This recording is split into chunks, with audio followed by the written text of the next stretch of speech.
Topic का नाम है change of order of integration है टॉपिक का नाम। यूनिट 4 की सबसे ज्यादा इंपॉर्टेंट टॉपिक है। इतनी ज्यादा इंपॉर्टेंट है कि हर क्वेश्चन पेपर में है। क्वेश्चन मेरे पास है, देखो इतने पेपर है, पूरों में है टॉपिक ये। तो एग्जाम में आता कैसा भी आपको आपको आपको आपको सबको आता एग्जाम में। Change of order of integration लिखा हुआ रहता क्वेश्चन में, जैसे कि यहाँ है देखो, changing the order of integration. तो आपको पढ़े तो समझ में आ जाता ये टॉपिक है बोलिए। तो इसमें करना क्या रहता अपने को, जो अपने पास डबल इंटीग्रेशन बोल का क्वेश्चन दिया वो क्वेश्चन लिख लेना अपन। क्या दिया, double integration 0 to 1 y to y power 1/3 x sorry e power x square dx dy। अब इसमें अपने को सबसे पहले जो बेसिक्स है वो बेसिक्स क्या है, बाहर के लिमिट्स बाहर के रहते, dy के रहते, बाहर dy है बोल के, और अंदर के लिमिट्स अंदर के रहते, अंदर क्या है dx। और अगर आपको वेरीफाई करना है तो आप ऐसा चेक करना कि dx के लिमिट में x है रहना, क्या है यहाँ पे वही है, तो सही है बोले। जैसा x के लिमिट्स में x नहीं आ सकते, y के लिमिट्स में y नहीं आ सकते, तो ये सही है। ये x के लिमिट्स है, ये y के लिमिट्स है। तो y के लिमिट्स क्या हो गया बोलो, 0 to 1। x के लिमिट्स क्या है, वेरी गुड। तो मैं इसको यहाँ पे लिख लिया गिवन लिमिट्स बोल के, पहले बाहर वाले लिख लिया। ये x के है ना, तो x इज इक्वल टू 0, हाँ सॉरी y के है, y के है ये dy ना, dy बाहर है, तो y इज इक्वल्स टू 0, तो y इज इक्वल्स टू 1। और ये वाले x के है, तो x is equals to y, तो x is equals to y power 1/3। तो ये पावर 1/3 हटाने में क्या करा, apply power 3 on both sides. तो ये x पावर 3 हो गया, और ये 1/3 और 3 कैंसिल हो गया, सिर्फ y बचा। तो इक्वेशन कैसी बन गई, x³ is equals to y या y is equals to x³। अब ये चारों इक्वेशंस का डायग्राम उतारना है मेरे को। चारों इक्वेशंस का डायग्राम कैसा उतारते, पहले आप x एक्सिस y एक्सिस उतार लो। ये y एक्सिस है और ये x एक्सिस है, ठीक है। तो ये जो y इज इक्वल्स टू 0 है, ये x एक्सिस की इक्वेशन रहती, y इज इक्वल्स टू 0।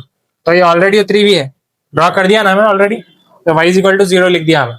और ये जो y इज इक्वल्स टू 1 है, जैसा y is equal to 0 horizontal line है, y इज इक्वल्स टू 1 भी एक हॉरिजॉन्टल लाइन रहती है, मगर ऊपर, थोड़ा ऊपर। y इज इक्वल टू 0 के ऊपर पॉइंट 1 पे समझो, तो y इज इक्वल टू 1 ये लाइन होगी horizontal line. y is equals to number हमेशा हॉरिजॉन्टल लाइन रहती, x is equals to number हमेशा वर्टिकल लाइन रहती। तो y is equal to 0, y is equals to 1। अब x is equals to y है। अब ये लाइन भी स्टैंडर्ड है, ये आपको याद रखना है, ये सब लाइन मैं स्टार्टिंग में पढ़ाया था।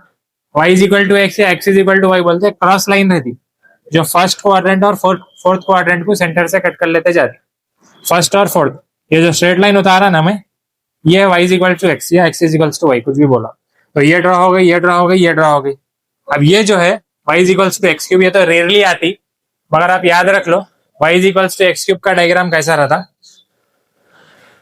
मैं यहाँ पे आपको यहाँ पे उतार के बता दूं, ये x एक्सिस y एक्सिस है ना, y is equal to x cube आपका ऐसा रहता, ऐसा ऐसा। मगर अपने को पूरा पार्ट की जरूरत नहीं है, अपने को बस जो इंटरसेक्शन पार्ट है वो होना रहता।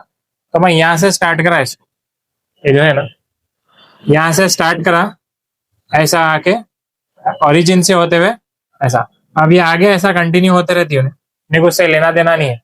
अब यहाँ पे क्लोज रीजन सेलेक्ट करना है मेरे को। क्लोज रीजन कैसा सेलेक्ट करते बोला, नीचे भी बनता बराबर, तो ये भी क्लोज रीजन बन रहा है, ये भी क्लोज रीजन बन रहा है, ये भी क्लोज रीजन बन रहा है। कौन सा लेना अपन क्लोज रीजन, तो क्लोज रीजन आपको अगर फाइंड करना है तो आप क्या करो, दो पेना है आपके पास, दोनों लिमिट्स के बीच में रहना। अब y इज इक्वल टू 0 किधर है, ये y इज इक्वल टू 0 है, y इज इक्वल टू 1 किधर है, y इज इक्वल टू 1 है। दोनों के बीच में जो आ रहा वो, अब दोनों के बीच में ये भी आ रहा, ये भी आ रहा, ये तो नहीं आ रहा, तो ये कैंसिल। अब ये है, ये है, दो है ऑप्शन मेरे पास। अब इन दोनों के बीच में कौन सा है, देखो ये क्या है, x is equal to Y, x is equal to Y ये लाइन है ना क्रॉस वाली, और ये जो कर्व बता रहा मैं वो ये कर्व है। तो इन दोनों के बीच में कौन सा आ रहा, ये वाला आ रहा, ये जो हाफ लीफ के जैसा है। तो वो मैं हाफ लीफ का डायग्राम फिर से कट करके इधर उतार लिया, अपने को अच्छा समझ में आना पड़े। यहाँ पे मैं शेड कर देता हूँ। तो एक से ज्यादा क्लोज रीजन बने तो आप ऐसा सेलेक्ट कर लेना कौन सा है, लिमिट्स के बीच में कौन सा आ रहा।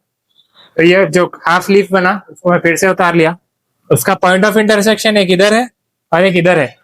अब ये पॉइंट तो सबको मालूम है क्या है, ओरिजिन, तो मैं 0,0 लिख लिया। और जो ये पॉइंट है, ये पॉइंट अगर आपको फाइंड करना है तो इधर देखो y, क्या ये y इज इक्वल टू 1 है ना, ये तो y की वैल्यू तो मिल गई मेरे को 1। अब मेरे को x की वैल्यू होना है, और ये जो क्रॉस लाइन जा रही वो क्या है, x is equal to Y. तो y की वैल्यू 1 है तो x की वैल्यू क्या रहती 1, क्योंकि x is equal to Y है लाइन। समझ में आया? तो ऐसा अपने को 1,1 पॉइंट मिल गया। तो 2 पॉइंट्स है यहाँ पे, 2 पॉइंट्स मिल गए। अब 2 लाइंस भी लग रहे हैं ना, एक इधर स्ट्रेट लाइन जा रही, इधर कर्व लाइन जा रही। तो उसकी इक्वेशन क्या है, जो स्ट्रेट लाइन है x is equal to Y, और ये जो कर्व जा रही है उसकी इक्वेशन क्या है, x is equal to Y. तो ये डायग्राम कंप्लीट हुआ आपका, बहुत इंपॉर्टेंट पार्ट है। डायग्राम करे तो आप लिमिट्स निकाल सकते हो, उसके बाद इंटीग्रेशन तो फिर भी कर ले सकते हैं। डायग्राम इंपॉर्टेंट पार्ट है, ठीक है। डायग्राम आ गया, उसके बाद न्यू लिमिट्स निकालते हैं डायग्राम से, इससे निकालना है न्यू लिमिट्स। तो न्यू लिमिट्स कैसा निकालते देखो। अब यहाँ पे बाहर y के लिमिट्स है और अंदर x के थे, अंदर x के थे बाहर y के थे। तो अब मैं क्या करता हूँ, चेंज करना है मेरे को, change of order. Change of order मतलब y के अंदर भेज दो, x के बाहर ले लो। तो x के बाहर y के अंदर चले गए।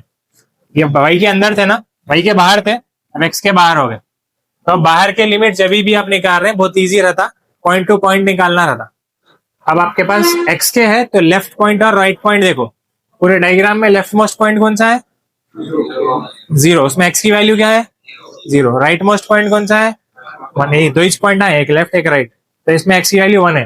तो 0 to 1 x के लिमिट्स हो गए। जब आप अंदर के लिमिट्स लिख रहे हैं तो पॉइंट अंदर देखते हैं, लाइन देख, लाइन या कर्व जो भी है। तो left line to right line, अब ये डायग्राम में लेफ्ट लाइन कौन सी है, ये है लेफ्ट लाइन। अगर आप ऐसा आ रहे तो लेफ्ट पे ये आती है ना लाइन, तो ये लाइन में से x की वैल्यू निकालो। तो x is equal to Y, sorry Y Y, क्योंकि y के लिमिट्स निकाल रहे हैं, उल्टा कर दिया अपन। सुनो,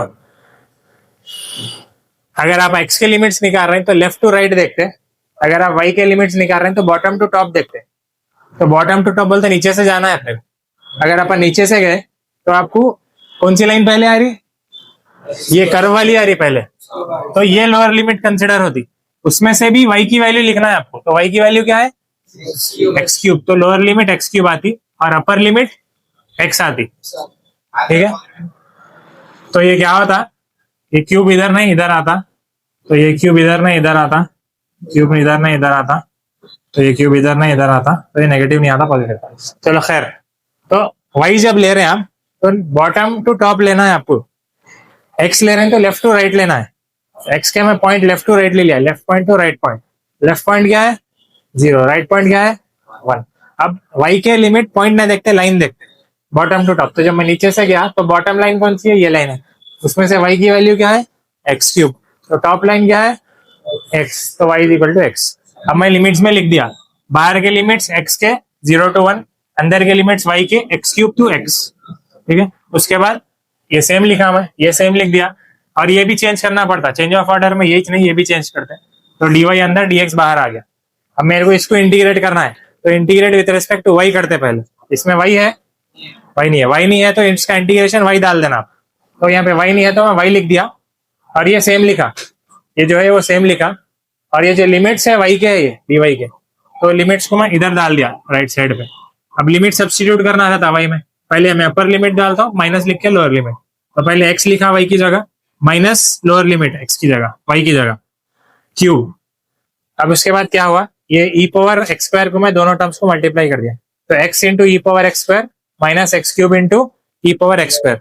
अब ये पूरा वन वेरिएबल में आ गया, वन वेरिएबल में आ गया तो ये पूरा एज इट इज आप कैल्सी में सब्स्टिट्यूट कर दे सकते, कैल्सी में सब्स्टिट्यूट करते ही आपको डायरेक्ट आंसर आया। समझे? डाउट है इसमें किसी को?